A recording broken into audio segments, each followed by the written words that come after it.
The suspension order was already on the rail when I took my seat. That was the first thing I noticed, not the seven-tiered gallery, not the ranked rows of Vethani assessors in their ash-colored compliance robes, not the holographic docket rotating above the chamber floor with the Terran delegation's case, number lit in pale amber. The envelope, sealed, stamped with the tribunal's own continuity glyph, sitting on the presentation rail before the Terran chair before a single delegate had entered the room. They had prepared the instrument before the session opened, before the charges were read, before any pretense of deliberation. I set my ledger on the table, aligned it with the edge, and sat down. My name is Kale Orvath. I served the Terran Compact's Treaty Compliance Division for 22 years, a career spent reading instruments that other people had signed in rooms that I was not invited to attend. 17 of those years I spent as a field auditor on the inner arm, verifying that the agreements our diplomats had negotiated meant what they said. I was not a diplomat. I was not a commander. I was the man who read the fine print after everyone else had gone to celebrate. The Vethani Accord Continuity Tribunal had summoned me, specifically me, not a senior envoy, not a diplomatic attaché, to answer a behavioral compliance grievance filed 14 months earlier by the tribunal's own subcommittee on Terran conduct. The grievance ran to 61 pages. It alleged that the Terran Compact's pattern of unilateral infrastructure development within Accord-adjacent space constituted a systemic departure from the spirit of cooperative consultation enshrined in the founding charter. The remedy proposed was a formal suspension of Terran treaty participation, pending a compliance audit of indeterminate duration, which, in Vethani procedural practice, meant years. They read all 61 pages aloud. The presiding auditor was a Vethani elder named Korath Sahel, 3 decades on the tribunal bench, silver compliance sash across both shoulders, the particular stillness of a body that had watched many delegations arrive believing the session was a conversation. He let the reading proceed without interruption. So did I. The secondary assessors flanking him, 9 of them, arranged in the curved upper tier, recorded each clause in the docket as it was spoken. None of them looked at me. They addressed their questions to the air above the Terran chair, as though reading a ruling into a room that contained only themselves. That suited me fine. 91 minutes in, the first micro payoff landed not for me, but for them.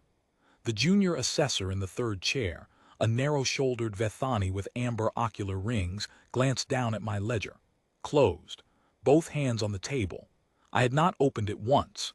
He noted this, made a mark in his record, and I watched him interpret my stillness as the specific variety of human discomfort that resembled composure from a distance. He was not the first being in a compliance chamber to make that error. The reading concluded. Korath Sahel lifted the sealed envelope from the rail. He spoke the suspension clause into the record in a flat, administrative cadence, the way a clerk announces the weather. Terran treaty participation in the Vethani Accord was hereby suspended, effective immediately, pending the outcome of a full-spectrum behavioral compliance audit to be administered by the tribunal's standing review panel. Duration: indeterminate. The Terran delegation was invited to submit a written response within 90 standard days. He set the envelope back on the rail and folded his hands. I closed the ledger I had never opened, stood, and buttoned my coat. Then I reached into the inner breast pocket and produced an envelope of my own, unsealed. I set it on the presentation rail beside his. "We hold the originals," I said. 11 seconds of silence. I counted them. It takes about that long for a chamber built on procedural certainty to process a sentence it has no category for. Korath Sahel's secondary assessors began checking the docket. Not their own, the founding docket. The Accord's ratification record, Tertian Register Volume 1, which every tribunal session accessed through the Compact's central archive relay. I watched the junior assessor in the third chair tap the query twice, frown, tap it again. The amber ring of his ocular widened by a fraction. I did not explain, that was the point. The Vethani Accord had been ratified 43 years ago in a session that lasted 6 days, on a platform that no longer existed, by a coalition of 11 polities who had since fractured into 23 successors.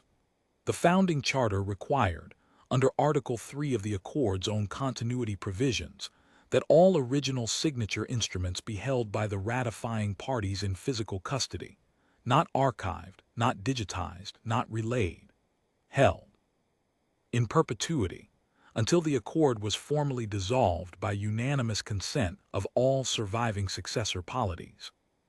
The Compact's Treaty Compliance Division had been holding those instruments since ratification day. 17 bound folios, stamped with 11 original seals, in a climate-controlled vault on Terran Accord Station. I had audited the vault myself 6 years ago. The instruments were there, every one. The tribunal derived its authority to convene, to assess, to suspend, and to audit from a single clause in the founding charter, Article 7, which created the Continuity Tribunal as a standing compliance body with full procedural authority over all ratifying parties. Article 7 was on page 11 of Folio 1. The Compact held the original. A tribunal that could not verify its own founding instrument could not enter a ruling into the Accord's permanent record. That was not my interpretation. That was Article 19, Paragraph 4, which the Compact also held in original. I had read it to myself on the transit flight, in the margins of my working copy, in handwriting that would mean nothing to anyone else in this room. Korath Sehel had not moved. His hands were still folded, but the quality of his stillness had changed. It was no longer the stillness of a senior official waiting for a subordinate to finish speaking. It was the stillness of a man standing very carefully on ice he was no longer certain would hold. "The tribunal," he said, "will recess to verify." I nodded once, picked up my ledger and walked to the corridor. The recess lasted 11 minutes. I know because I stood in the corridor outside the main chamber doors and listened to the muffled cadence of Vethani cross-checking, the particular rhythm of a procedural body realizing that the framework it has operated inside for 43 years has a structural dependency it has never once been required to test. They were not panicking. Vethani compliance assessors do not panic. They recalibrate. It sounds almost the same at low volume through a closed door. Korath Sehel opened the door himself. He stepped into the corridor and looked at me for a long moment. The silver sash across his shoulders caught the ambient light from the transit bay at the end of the hall. He was taller than I had registered from across the chamber floor. Most of the Vethani assessors were, and his expression carried the particular flatness of a being who has delivered unwelcome decisions for 3 decades and is now standing on the receiving end of one. "The suspension instrument," he said, "will not be entered into the record at this session." "No," I agreed. "The tribunal will require time to review the continuity provisions." "Yes." He was quiet for a moment. "You came here prepared for this." It was not a question, so I did not answer it. I tucked my ledger under my arm and turned toward the transit bay. Behind me, I heard the chamber doors close with the particular soft weight of a room being evacuated of its own certainty. I filed the session summary from the transit bay while I waited for my departure window. 3 paragraphs. The tribunal had opened a behavioral compliance suspension proceeding against the Terran Compact. The proceeding had recessed pending internal verification of founding instruments. The suspension had not been entered into the Accord's permanent record. No further action required at this time.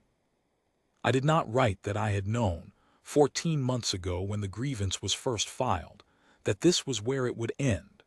I did not write that the ledger I had carried into the chamber had contained nothing more than a blank notebook and a transit timetable, and that the only document I had needed was in my inside pocket the entire time.